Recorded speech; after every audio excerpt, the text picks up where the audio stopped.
Hello student, আজ আমরা class 12-এর 4th semester পরীক্ষার জন্য বাংলা পরীক্ষার যে পদ্য থেকে একটা প্রশ্ন হয় সেখান থেকে আমরা এর আগে কেন এলো না সুভাষ মুখোপাধ্যায়ের কবিতাটি আলোচনা করেছি এবং সবথেকে স্পেশাল আলোচনা আজকেও আমরা প্রার্থনা যে কবিতাটা রবীন্দ্রনাথ ঠাকুরের সেটি আলোচনা করব এবং তিমির হননের গান যেটা আছে জীবনানন্দ দাশের সেটা পরে কোনো দিন আলোচনা করব। কিন্তু যারা বাংলা পরীক্ষার্থী তারা দুটার থেকে তো একটা প্রশ্ন পড়িবেই।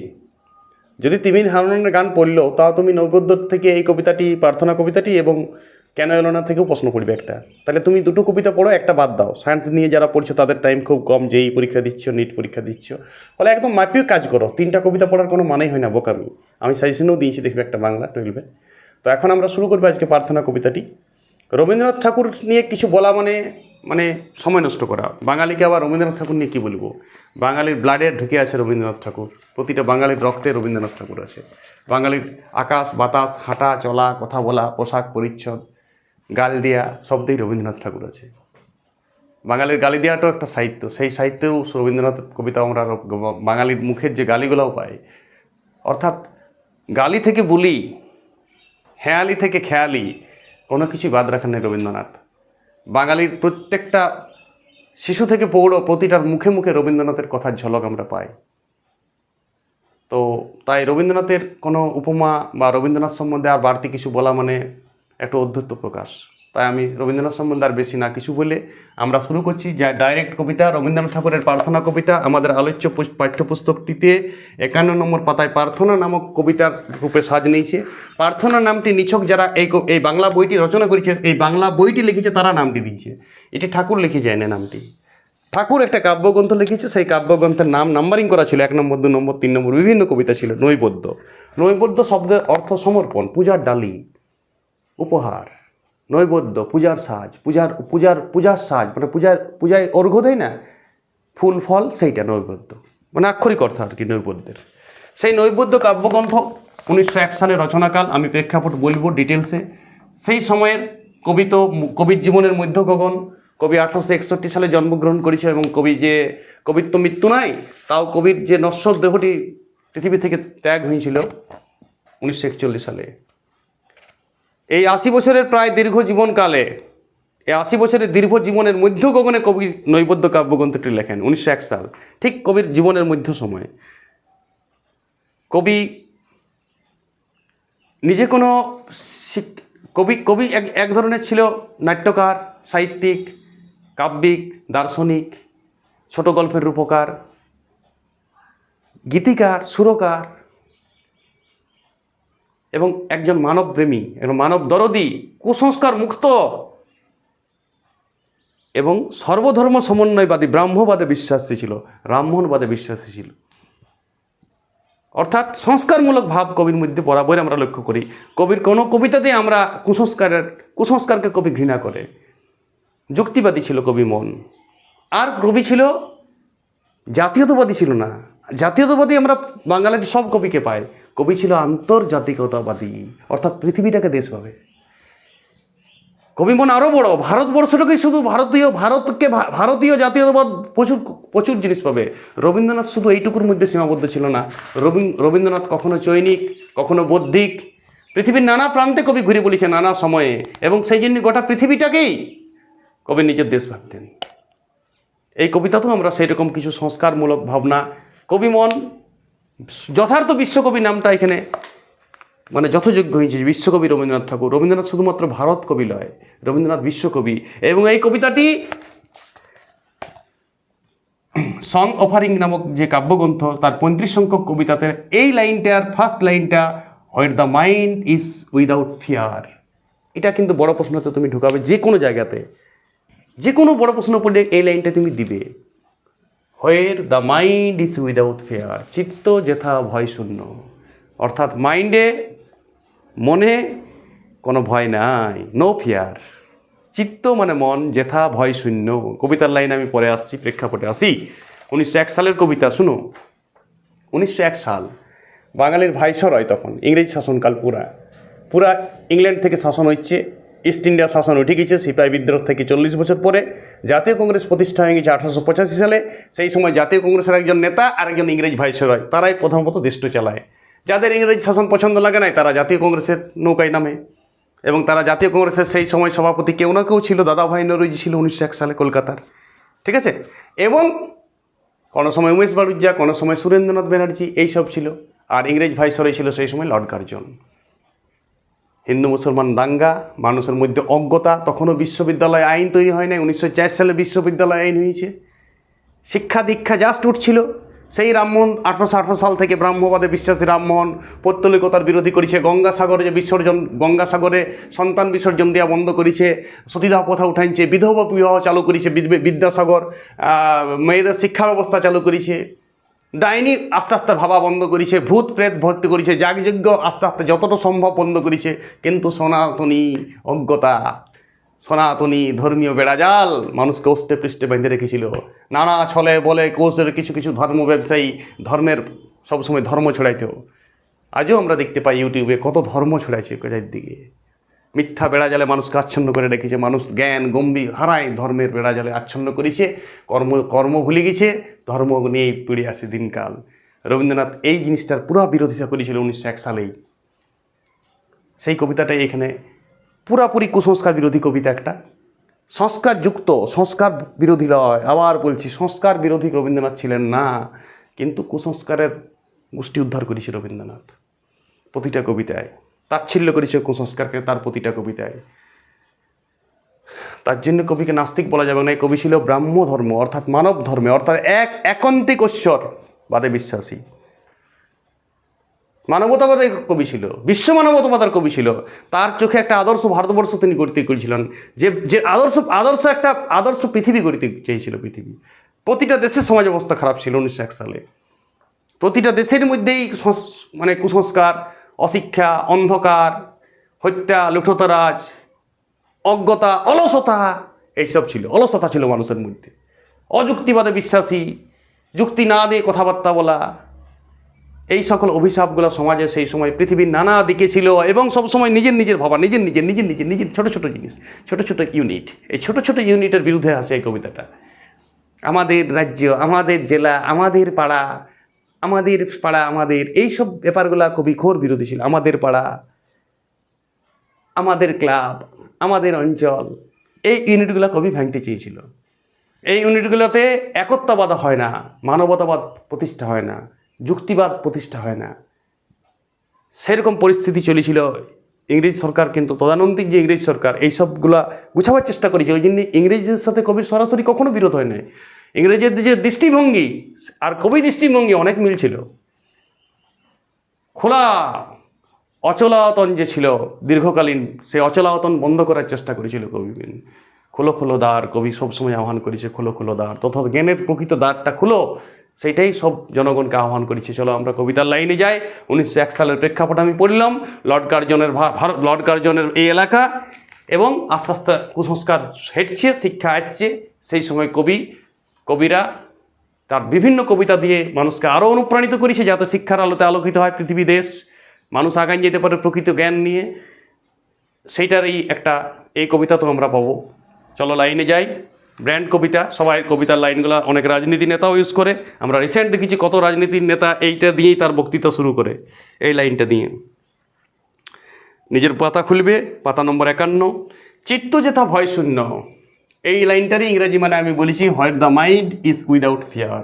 ইংরাজি তো এই কবিতাটা বিভিন্ন দেশে পড়ানো হয়, যেহেতু এটা আন্তর্জাতিকবাদ আনিছে, জাতীয়তাবাদ না। একটা দেশকে ভালোবাসা এটা আলাদা, পৃথিবীকে ভালোবাসার ভাব আনিছে। সব দেশ এক, আমরা মানব, সব জায়গাতে এক, জার্মান, খ্রিস্টান, চীন, বুদ্ধ, পাকিস্তান, বাংলাদেশ, সব দেশ আমরা এক, সব আমরা মানববাদী দেশ। কেউ বাংলাদেশের ইস্যু তুলে ধর্ম মানে রাজনীতির ফায়দা লুটতে গিয়েছে, তোমাকে সেন্টিমেন্টালিজম দিচ্ছে, ফেসবুকে দেখান দিচ্ছে উল্টাপাল্টা নিউজ, তোমার মনকে রাগান দিচ্ছে, বাংলাদেশ সম্বন্ধে তোমার মনে বিদ্বেষ এনে দিচ্ছে। কোন একটা সিনেমা এমন ভাব দেখান দিচ্ছে যে তোমার প্রতিবেশী দেশটা খুব খারাপ। মানবে মিন্ধন, কোন দেশের কে বাস করে, কেউ না কেউ ইতালি, কেউ দক্ষিণ আমেরিকা, কেউ আর্জেন্টিনা, কেউ সাউথ আফ্রিকা, সব আমরা কেউ কোথাও বাস করি, কিন্তু গোটা পৃথিবীর আমরা মানব জাতি। রাজনীতিক কারণে, শাসন প্রণালীর কারণে আমাদের দেশ, জেলা, রাজ্য ভাগ করতে হয়েছে। তাহলে দেশটাই শেষ কথা নয়, এখানে পৃথিবীটাও গোটা দেশ। এই ভাবনা নিয়ে কবিতাটা লিখেছে বারবার, কিন্তু পৃথিবীটাই এখানে দেশ না, পৃথিবী ভাবনাটাকে আনতে বলেছে। পৃথিবীটার মধ্যে আন্তর্জাতিকতা বোধ, জাতীয়তাবোধের ঊর্ধ্বে উঠে কবি আন্তর্জাতিকতাবোধে চলে গিয়েছে এই কবিতায়। সেই জন্যই কবিতাটা বিভিন্ন দেশে পড়ানো হয়, আন্তর্জাতিকতাবোধ সৃষ্টি করে এই কবিতাটা। জাতীয়তাবাদী কবি প্রচুর আছে, রাস্তাঘাটে জাতীয়তাবাদ কবিতা পাবে তুমি। আন্তর্জাতিকতাবোধ, পয়েন্ট টু বি নোটেড। এই কবিতার মধ্যে আমি ইন্টারন্যাশনালিজম পাবো, ইন্টারন্যাশনালিজম, আন্তর্জাতিক জাতিকতাবোধ, আন্তর্জাতিকতাবোধ, জাতীয়তাবোধ, নতুন ভাষা, এই ভাষা তুমি ইউজ করবে এই কবিতাতে শুরুতেই। বাস, কবিতার মূল বিষয়বস্তু কিন্তু আন্তর্জাতিকতাবোধ এবং কুসংস্কার বিরোধী প্রকৃত জ্ঞানের আলো আনো, যুক্তি দিয়ে কথা বলো, পরিশ্রমী হও, কর্মঠ হও, এই 5টা লাইনেই কবিতার মূল উদ্দেশ্য। এবার আমি লাইন বাই লাইনে আসছি। কি হইতে বলেছে কবি? আন্তর্জাতিকতাবোধ আনতে বলেছে কর্মঠ হও, বিদ্রোহী হও, সংস্কারযুক্ত হও, সংস্কারযুক্ত হও, সংস্কারযুক্ত, কুসংস্কার মুক্ত। কিন্তু সংস্কার শিখো, ভালো ব্যবহার শিখো, আচার শিখো, কিন্তু কুসংস্কার যেমন তোমার মনে না কেন দানা বাঁধে, তোমাকে যেমন প্রগতি বিমুখ না করে প্রগতিশীল করে তোমাকে। অর্থাৎ প্রগতিশীল মানে উন্নতি, প্রগতি বিমুখ মানে বাধা দিয়া। চলো কবিতার লাইনে যাই। চিত্ত যেথা ভয় শূন্য, উচ্চ যেথা শীত, জ্ঞান যেথা মুক্ত, যেথা গৃহের প্রাচীর। যেখানে চিত্ত যেথা ভয় শূন্য, অর্থাৎ আক্ষরিক অর্থ মন, চিত্ত মানে মন, চিত্তে যেথা ভয় শূন্য, মনে কোনো ভয় থাকবে না। করেঙ্গে ইয়া মরেঙ্গে। উচ্চ যেথা শির, মাথা নত করিব না, মেরুদণ্ড সোজা রাখবো, কারো ভয়ে আমি নত করিব নাই, কারোর সঙ্গে তাল মিলাই কথা বলবো নাই। এটা সাপ, সাপ যদি বটে, হ্যাঁ সাপ। ব্যাংকে যদি কেউ বলে এটা সাপ, আমি বলবো না এটা ব্যাংক। উচ্চ শীত থাকবে, কোনো ডরে আমি করা কথা শুনব না। সাপ তো সাপ, ব্যাং তো ব্যাং। সাপকে ব্যাং বলার ভাবনা থেকে কবি বিরত থাকতে বলছে। অর্থাৎ নিজের দৃষ্টিভঙ্গি, নিজের চোখে দেখে, নিজের মত বিশ্লেষণ করে, বিচার করে অভিমত দাও। ভয়ে সুরে সুর দিও না, তালে তাল মিলায়ও না। তালে সে তালে মিলা, তালে তাল মিলাবে না, নিজের যুক্তি দিয়ে কথা বলবে, কথা ভাববে। জ্ঞান যেথা মুক্ত, অর্থাৎ জ্ঞান মুক্ত হবে, এই কথাটা খুব ইম্পর্টেন্ট। জ্ঞানের মধ্যে কোনো বাধা থাকবে না, জ্ঞান মুক্ত, অর্থাৎ আমি এইটুকু আমি সীমাবদ্ধ, এইটুকুই পড়ব। আমরা ভারত, আমরা ভারতের নগর, আমরা আর্জেন্টিনা পড়ব, আমরা সাউথ আফ্রিকা পড়ব, আমরা আফ্রিকা পড়ব, পৃথিবী গোটা আমরা পড়ব। আমি শুধুমাত্র ফিজিক্স পড়ব না, আমি ইতিহাসও পড়ব, আমি বাংলাও পড়ব, আমি ভূগোলও পড়ব। জ্ঞানের কোনো বাধা বিপত্তি থাকবে না, জ্ঞান থাকবে মুক্ত। সব ধরনের আমি জ্ঞান নেবো, যেখানে জ্ঞান সেখানে আমি চলে যাব। জ্ঞানের জন্য আমি কোনো গণ্ডি থাকবে না আমার, যে আমি জ্ঞান, এইটুকু জ্ঞানেই আমি যথেষ্ট, এইটুকু জ্ঞানেই আমি শিক্ষিত, এরকম ভাবা চলবে না। যেখানে জ্ঞান সেখানে আমি, যেখানে যুক্তি সেখানে আমি, যেখানে কিছু শেখার আছে, জানার আছে, সেখানে আমি অগ্রসর হতে থাকবো। জ্ঞানকে আমি সীমাবদ্ধ রাখবো না, যে এইটুকুর মধ্যেই আমার জ্ঞান পাবো আর বাকি কোথাও আমি পড়বো না, ওইটুকু না। আমি সব জায়গায় অগ্রসর হব, আমি সব দিকে পারদর্শী হব। আমি যেমন ইতিহাস জানবো, তেমনি ম্যাথামেটিক্সও জানবো, তেমনি লাইফ সায়েন্সও জানবো, তেমনি ভূগোলও জানবো, তেমনি ইংরেজিও জানবো। জ্ঞান, আমি কোনো জ্ঞানের গণ্ডি থাকবে না আমার মধ্যে। জ্ঞান যেখানে মুক্ত থাকবে, জ্ঞান গ্রহণটা মুক্ত থাকবে সবসময়, মুক্ত মনে জ্ঞান গ্রহণ করতে হবে। যেথা গৃহের প্রাচীর, আপন প্রাঙ্গণ তোলে দিবস সর্বরী।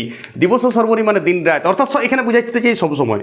দিবস সর্বরীর আক্ষরিক অর্থ হচ্ছে দিন রাত, সর্বরী মানে রাত, দিবস মানে তো জানো দিন। তো দিবস সর্বরী মানে দিন রাত। প্রাঙ্গণ তোলে মানে নিজের উঠানে। প্রাচীর যেমন বলছে নিজের প্রাঙ্গণে ছোট ছোট প্লট তৈরি করে, গৃহের প্রাচীর ছোট ছোট ঘর তৈরি করে দেয় প্রাঙ্গণটাকে, তেমনি আমাদের মধ্যেও দেশের মধ্যে জাতীয় সংগতি বিচ্ছিন্ন করছে কিছু লোক, কিছু সংস্থা, কিছু রাজনৈতিক দল জাতীয় সংগতি বিচ্ছিন্ন করার চেষ্টা করছে। এরা হিন্দু, এরা মুসলমান, এরা বৈষ্ণব, এরা খ্রিস্টান, এরা এই, এরা ওই। অর্থাৎ সেই সময় ছিল 1901 সালে পুরা জাতি ভেদাভেদ, পুরা জাতিতে ভাগ করার চেষ্টা চলছিল বিভিন্ন দিকে। কিন্তু বাটেঙ্গে তো কাটেঙ্গে, মনে রাখতে হবে। আমরা বাঁটবো না, নিজেদের মধ্যে মানবতাবাদ বিশ্বাস করবো। আমরা পৃথিবীর সব মানুষ এক, আমরা মানব জাতি, আমাদের মান আছে, আমাদের হুঁশ আছে, আমরা শ্রেষ্ঠ জাতি পৃথিবীর। আমাদের জ্ঞানের মধ্যে কোনো গণ্ডি থাকবে না, আমাদের উচ্চ শিখ থাকবে, আমাদের চিত্তে ভয় থাকবে না। এই আদর্শ নিয়ে, এই 3টে আদর্শ নিয়ে কবি আগায় যেতে বলিছে এখানে। গৃহের প্রাচীর যেমন একটা আগুনাকে ক্ষতবিক্ষত করে দেয়, চারদিকে ভাই করে দেয়, দিন রাত ভাগ করে। বসুধারে রাখে নাই খণ্ড করি, কিন্তু পৃথিবী বুঝছে সব একাকার। আজ পৃথিবীতে বিভিন্ন ধরনের দেশ তৈরি হয়েছে, দেশের বেড়াজাল তৈরি করতে হয় শাসন প্রণালীর জন্যে, কিন্তু সব দেশের সংস্কৃতি বিভিন্ন থাকার জন্য মানুষের গায়ের রঙ আলাদা হয়, পোশাক পরিচ্ছদ আলাদা হয়, আচার ব্যবহার আলাদা হয়, কিন্তু মানুষের মধ্যে যে মানুষের মন, মানুষের জ্ঞান, মানুষের চিত্ত, এগুলো সব একাকার হতে হবে। গোটা পৃথিবীর মধ্যে আন্তর্জাতিকতা বোধ, গোটা পৃথিবীর মধ্যে একটা ভ্রাতৃত্ববোধ দেশে দেশে মিল আনতে হবে, সংহতি রক্ষা করতে হবে দেশে দেশে। সেই একটা নতুন নতুন দেশ তৈরি হবে, নতুন পৃথিবী তৈরি হবে, যেটা মহাপৃথিবী কবির এখানে স্বপ্ন। এক স্বপ্নের পৃথিবী তৈরি হবে কবি চাইছে। স্বপ্নের পৃথিবীর মানব জাতি তৈরি হবে, যেই মানব জাতি উচ্চে স্থির থাকবে, চিত্তে ভয় শূন্য থাকবে, জ্ঞান যেখানে কোনো গণ্ডির মধ্যে থাকবে নাই, এবং সব মানব জাতি আমরা একাকার এক সুরে সমবেতী হব, আমরা অপরের দুঃখী দুঃখী হব, অপরের সুখী সুখী হব, জ্ঞান আমরা তরতর করে আগায় চলবে, গোটা পৃথিবী একসাথে আমরা আগায় চলব। কি আনন্দ আকাশে বাতাসে থাকবে। যেথা বাক্য হৃদয়ের উৎসমুখ হতে উচ্ছ্বসিয়া উঠি, যেথা নির্ধারিত স্রোতে দেশে দেশে দিশে দিশে কর্মধারা ধায়, অজস্র সহস্রবিধ চরিতার্থ ধায়। Point to be noted. অর্থাৎ আমরা বাক্য হৃদয়ের উৎসমুখ থেকে, অর্থাৎ যেখানে আমরা আমাদের মনের কথাটা হৃদয়ের উৎস থেকে, বা আমাদের মন যা চাইবে, কোনো বাধা থাকবে না, কোনো গণ্ডি থাকবে না, কোনো কুণ্ঠিত বোধ থাকবে না, এটা করবো না, এটা কে লোকে কী ভাববে, না এটা ও কী ভাববে, না এটা সমাজ, তোমার মন যদি কোনো যুক্তি দিয়ে কোনো ভাবছে ভাবনা, সেই ভাবনাটা নিয়ে তুমি অগ্রসর হও, এবং বলছে উচ্ছ্বসিয়া উঠো, তুমি টকবক করে উঠো সেই কথাটা নিয়ে, সেই কথার আদর্শ নিয়ে, সেই মত নিয়ে তুমি আগাই চলো দেশে, সবাইকে বলো এই কথাটা ঠিক, এই কথাটা মানা উচিত। নির্ধারিত করো, নির্বারিত স্রোতে, অর্থাৎ তোমার বাধা থাকবে না, তুমি স্রোত থাকবে, জীবনে গতি থাকবে, তোমার প্রাণবন্ত থাকবে মন, কোনো হীনমন্যতা থাকবে না তোমার মধ্যে। দেশে দেশে দিশে দিশে, দিশে দিশে মানে দিকে দিকে, এখানে দেশে দেশে মানে চারদিকে, এবং দিশে দিশে মানেও দিকে দিকে, ঠিক আছে। কর্মধারা ধায়, অর্থাৎ অলসতা গুছাইতে হবে। ওরা কাজ করে নগরে প্রান্তরে শহরে সব জায়গায়, কর্মযোগ্য সামিল হইতে বলেছে কবি, অলসতা ঝেড়ে মুছে কাশে ফেলতে বলেছে। চল কোদাল চালাই ভুলে মনের বেলায়, চারদিকে আমরা কাজ করারে আনন্দ, কাজের মধ্যেই কবি আনন্দ খুঁজে পেয়েছে, এবং সবাই মিলেমিশে একাকার হয়ে সব দেশে দেশে চারিদিকে, যেমন সব মানুষই কাজ করে, সব দেশের মানুষই কাজ করে, আমি কাজ করবো বাকিরা না করুক, আমি দেখাতে আমার সব গোটা পৃথিবীর মানুষ কর্মযোগ্যে মাতে উঠুক, অজস্র সহস্রবিধ চরিতার্থতায়। অর্থাৎ এইটাই চরিতার্থ হবে, এইটাই যথেষ্ট উন্নতির মানে উন্নতির প্রথম অভিষ্ট হবে, এটাই আমরা উন্নতির প্রথম ধাপ হবে। তোমাদের এম মানে এম ইন লাইফ, অর্থাৎ চরিতার্থ হচ্ছে আমার সঠিক, যেন আমি চাকরি পেলাম, আমার জীবনটা চরিতার্থ হইলে, আজ আমরা বলি চরিতার্থ এইটা, অর্থাৎ সাকসেসফুল হয়ে গেলাম আমি, অর্থাৎ আমি আমার যে লক্ষ্যে উপনিষ্ট হইলাম, লক্ষ্যে উপনিবেশ করলাম আমি, আমার যেটা আকাঙ্ক্ষা, আমার যেটা কামনা বাসনা, সব আমার চরিতার্থ হইলে আজ, অর্থাৎ আমি পাই গেছি, আমি প্রাপ্তি হয়ে গেছি, জয় মা জয় মা জয় মা, এই ভাবনা। আশা করি প্যারাগ্রাফের মানে বুঝে গেছি।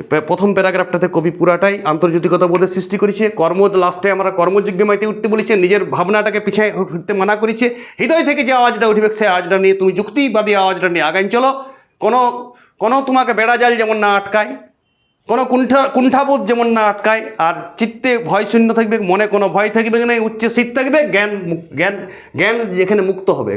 আর দিবস সর্বরী যেমন ঘরের পাঁচির ছোট ছোট ভাগে ভাগ করে দেয়, তেমনি আমাদের দেশে দেশে জাতীয় সংহতি ঐক্য রক্ষা করতে হবে। দেশে দেশে বিভিন্ন বিদ্বেষ করা চলবে না, হিংসা মারামারি লুঠো তারা দেশের সঙ্গে দেশে চলবে না। গোটা পৃথিবীর এক জাতি, মহান জাতি, মানব জাতি, গোটা পৃথিবীটাই আমার দেশ।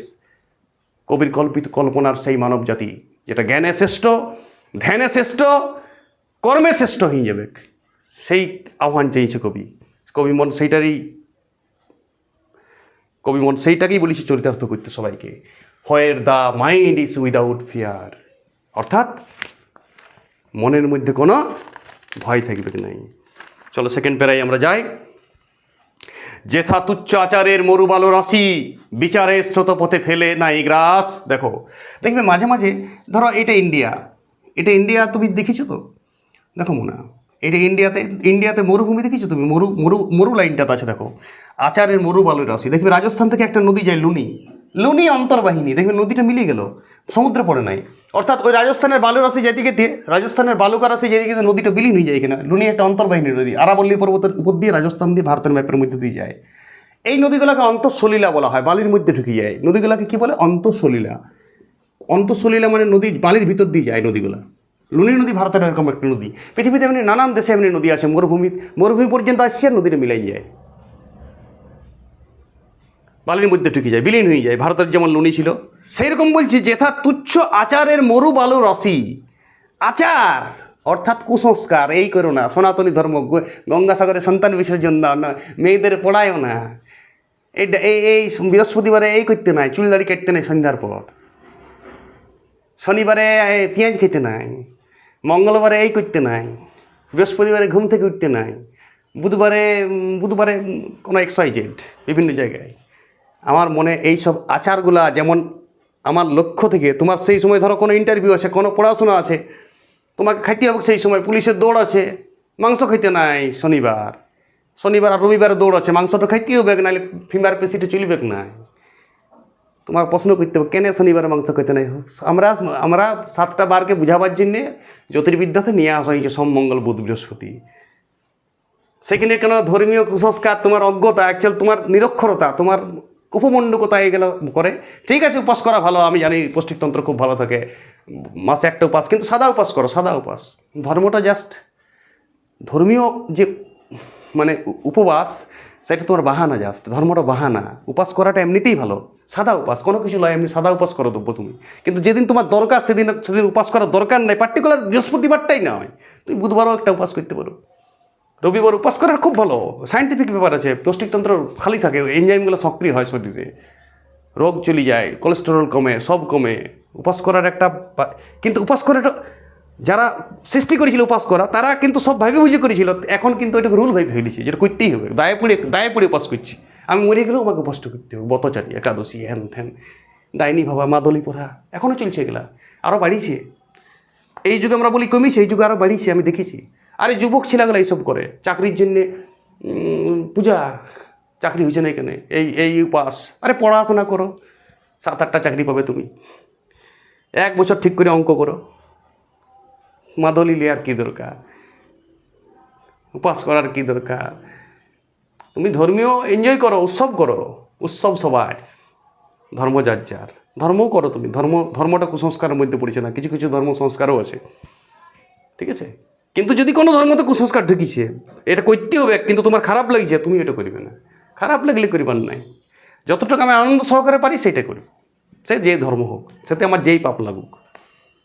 পাপ যেটা তুচ্ছ আচার, এইটাই বলছে আচার, এই আচারগুলো গুছাইতে হবে। তুচ্ছ আচারের মরুবালু রাশি, মানে মরুবালু রাশি আমার জ্ঞানের আলোকে আটকাই দিচ্ছে। যেমন মরুবালু রাশিটা এখানে কুসংস্কার, মরুবালু রাশি জ্ঞান, আর নদীর যে জলটা সেটা জ্ঞান, তোমার জ্ঞানটাকে আটকাই দিচ্ছে ওই আচারগুলা। তুচ্ছ আচারের মরুবালু রাশি, বিচারের স্রোত, অর্থাৎ দেখো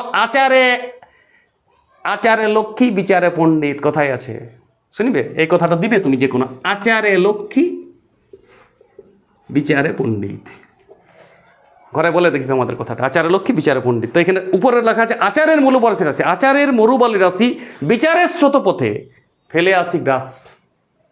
বিচারের স্রোতপথকে আটেন দিচ্ছে।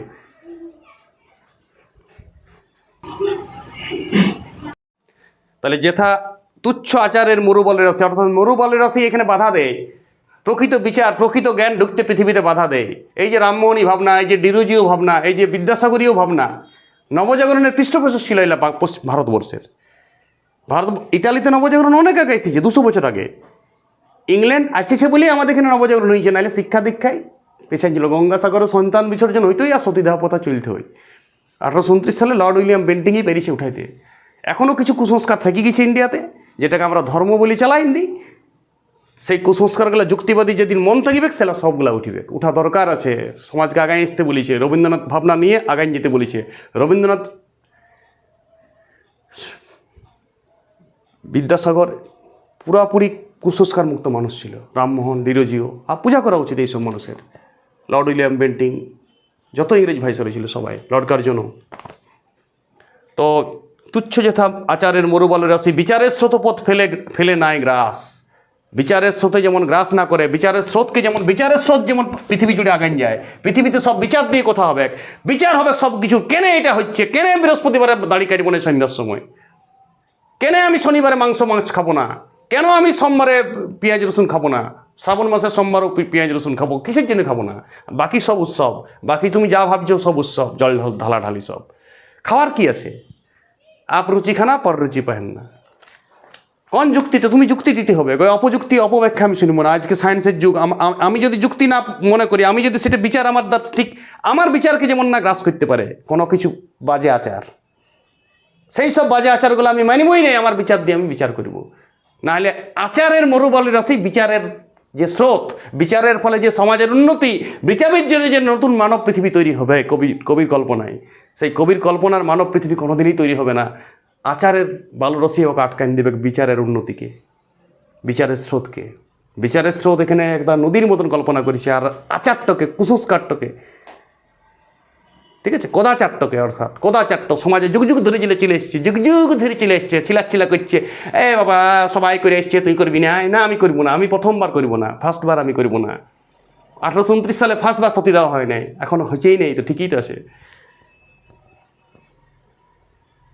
যে নদী হারায় স্রোত চলিতে না পারে, সহস্র শৈবাল দাম বাঁধে আসি চারে, যে জাতি জীবন হারা অসলাচার, পদে পদে বাঁধে তারে জীর্ণ রোজকাচার। এই লাইন ঢুকাবে। যে নদী হারায় স্রোত চলিতে না পারে, নদীর যদি স্রোত হারাই যায় তাহলে শৈবাল ওই নদীতে গ্রাস করিবে। যে জাতি জীবন হারা অসল আচার, পদে পদে বাঁধে তারে জীর্ণ লোকাচার। এই লাইনটা তুলবেই, যদি এই লাইনটা দেই, সাইড থেকে একটা কবিতার লাইন মারবে। পরের লাইন, পৌরুষেরে করেনি শতধা, পৌরুষত্ব অর্থাৎ তেজ। এখানে মহিলাদের মধ্যেও পৌরুষত্ব ভাব, পৌরুষত্ব কোনো পুরুষ নয়, এখানে পৌরুষত্ব মানে তেজ, শৌর্য, বীর্য, বীরঙ্গনা, নিজের যুক্তির দিয়ে কথা বলা, এই হচ্ছে পৌরুষত্ব। পৌরুষেরে নিত্য যেথা, তুমি সর্বকর্ম চিন্তা আনন্দের নেতা, নিজ হস্তে নির্দয় আঘাত করি পিত, ভারতের সেই স্বর্গে করো জাগরিত। অর্থাৎ ভারতকে ওই স্বর্গে নিয়ে যাও। এখানে পিত বলতে সৃষ্টিকর্তাকে বোঝানো হয়েছে, ব্রহ্মকে বোঝানো হয়েছে। সৃষ্টি, ব্রহ্ম সৃষ্টি। কবি ব্রহ্ম ধর্মে বিশ্বাসী, কবির যে ফ্যামিলি তারাও ব্রহ্ম ধর্মে বিশ্বাসী, ঠিক আছে। দেবেন্দ্রনাথ ঠাকুর, তাদের কবি ফ্যামিলি পুরা ব্রহ্ম ধর্মে বিশ্বাসী, এক ঈশ্বরবাদে বিশ্বাসী, মানব ঈশ্বরবাদে বিশ্বাসী, পৃথিবীকে দেশ ভাবা বিশ্বাসী। এই ব্রাহ্ম ধর্মের সুদূর কাণ্ডারি ছিলেন রবীন্দ্রনাথ ঠাকুর, এবং তিনি বলেছে যে নিজ হস্তে নির্দয় আঘাত করে দাও এইসব কুসংস্কার। অর্থাৎ কবি মন বলেছে, এ অভাগা দেশের জ্ঞানের আলো আনো, ধর্মকারার পাঁচিরে বজ্র হানো। লাইন টু বি নোটেড, আরেকটা পয়েন্ট কবিতার দেবে। ধর্মকারার পাঁচিরে বজ্র হানো, লাস্ট লাইনটা তুললে এটা লিখবে, ধর্মকারার পাঁচিরে বজ্র হানো। অর্থাৎ যে ধর্মগুলা মানুষকে ঠকায়, যে ধর্মগুলা কুসংস্কারে জর্জরিত হয়ে আছে, ধর্মকারার পাঁচিরে বজ্র হানো। আচ্ছা, বজ্র ফেলে দাও, কাকে বলছে বজ্র হানো? এখানে দেবতাকে বলা হয়েছে, যে সৃষ্টি করেছিস তাকে বলা হয়েছে। একবার এর আগে মারি পিঠে একটা আঘাত আনো, তুমি কোনো প্রলয় সৃষ্টি করে এদের জন্যে, এদের প্রলয় সৃষ্টি করো। এইসব যত কিছু কুসংস্কারগুলোকে পৃথিবী থেকে চিরতরে উপড়ে ফেলে দাও, উখাড় করে ফেক দেঙ্গে। ধর্মকারার পাঁচিরে বজ্র হানো, এ অভাগা দেশে জ্ঞানের আলো আনো। এই একটা লাইন খুব ইম্পর্টেন্ট, এ অভাগা দেশে জ্ঞানের আলো আনো। দুটা লাইন আমি খুব ইম্পর্টেন্ট বললাম। যে নদী হারায় স্রোত, ওই উপরের লাইনটা তো দিবে, ওটা চার কলির। যে নদী হারায় স্রোত চলিতে না পারে, সহস্র শৈবাল দাম বাঁধে আসি চারে, যে জাতি জীবন হারা অসল আচার, পদে পদে বাঁধে তারে জীর্ণ লোকাচার। আর লাস্টে যখন বলছে যে তুমি কর্মচিন্তা আনন্দের নেতা, নিজ হস্তে নির্ঘত আঘাত করো এইসব কুসংস্কারের যাদের যে সমাজে ছড়িয়ে আছে, সেই সমাজে আঘাত করো, সেই সমাজের যেমন ধ্বংস হয়ে যায়। অর্থাৎ চিরতরে মানুষ কুসংস্কার ভুলে প্রকৃত সত্য, প্রকৃত জ্ঞান, মুক্ত মনে, ভয়শূন্য হয়ে পৃথিবীতে যেমন আমরা সবাই মিলেমিশে বসবাস করতে পারি। অর্থাৎ জ্ঞানের পৃথিবী তৈরি হয়, শিক্ষা দীক্ষায় ভারতের সেই স্বর্গ করে জাগরিত। অর্থাৎ ভারতের মানুষ ঘুমাচ্ছে, জাগরিত করে দাও। দরকার হলে কিছু একটা নিজ হস্তে নির্দয় আঘাত করো, কোনো দয়া মায়া করো না, আঘাত করতে হবে। এখানে যেখানে প্রয়োজন সেখানে আঘাত করতে হবে। যারা বুঝছে না তারাকে কিছু ধমক চমক দিয়ে বুঝাইতে হবে। অর্থাৎ শিক্ষিত মানুষকে আগায় আসতে বলেছে, এ অভাগা দেশের জ্ঞানের আলো আনো। এই লাইনটা লাস্টে লিখে দেবে তুমি, যেই প্রশ্ন পড়ুক। এখানে আমি যে লাইনগুলো এক্সট্রা বলেছি সেই লাইনগুলো ঢুকাবার চেষ্টা করবে, উত্তরটা স্ট্যান্ডার্ড হয়ে যাবে। তবে আরে যেই প্রশ্ন পড়ুক কোনো না কোনো লাইন তুলবে, আর এই স্ট্যান্ডার্ড লাইনগুলো দিবে। দিবস সর্বরী মানে দিন রাত, এখানে দিন রাত কিন্তু প্রকৃত অর্থ নয়, এখানে কবিতার লাইনে সর্বক্ষণটাকে দিন রাত বোঝানো হয়েছে। সবাই ভালো থাকবে, আশা করি কবিতাটাতে অনেক এক্সট্রা তথ্য দেওয়া হয়েছে, সলিড তথ্য দেওয়া হয়েছে। আর এই লাইনটা তোমাকে ঢুকাইতেই হবে লাস্টে, ধর্মকারার পাঁচিরে। ধর্মকারা অর্থাৎ ধর্ম যেখানে কারাগারের মতন বন্দি করে রাখে মানুষকে, সেই ধর্মকারা অর্থাৎ ধর্ম কারাগার যদি হয়ে যায়, সেই কারাগারে বজ্র আনো, বজ্র ফেলে দাও এখানে। এটা ভাব সম্প্রসারণ পড়িত। আর এই অভাগা দেশে জ্ঞানের আলো আনো, শিক্ষার প্রকৃতি আলো আনো, যুক্তির আলো আনো, বিজ্ঞানের আলো আনো, মানব চেতনার আলো আনো, জাতীয় সংহতি রক্ষা করো, দেশে দেশে, জাতিতে জাতিতে, সমাজে সমাজে বিভক্ত করো না, তবেই দেশ আগান চলবে। নাহলে ধর্ম ব্যবসায়ীরা, সমাজ ব্যবসায়ীরা, রাজনৈতিক ব্যবসায়ীরা লুট করতেই থাকবে এবং তোমাকে তুচ্ছ ভাববে, তোমাকে ভয় সৃষ্টি করবে এবং তারা লুটতে থাকবে সমাজকে। দেশকে অগ্রসর হবে না, দেশকে চিরকাল প্রগতি বিমুখ রাখবে এবং দেশে দেশে বাধা দিবে, পাঁচির তুলে দিবে দেশে দেশে, তোমার সঙ্গে আমার ভিনভেদ করিবে। এবং নিজে ফ্যাসিলিটি তুলবে। সেই জন্যেই মানুষকে জাগিতে বলেছে কবি। ওকে, সবাই ভালো থাকো।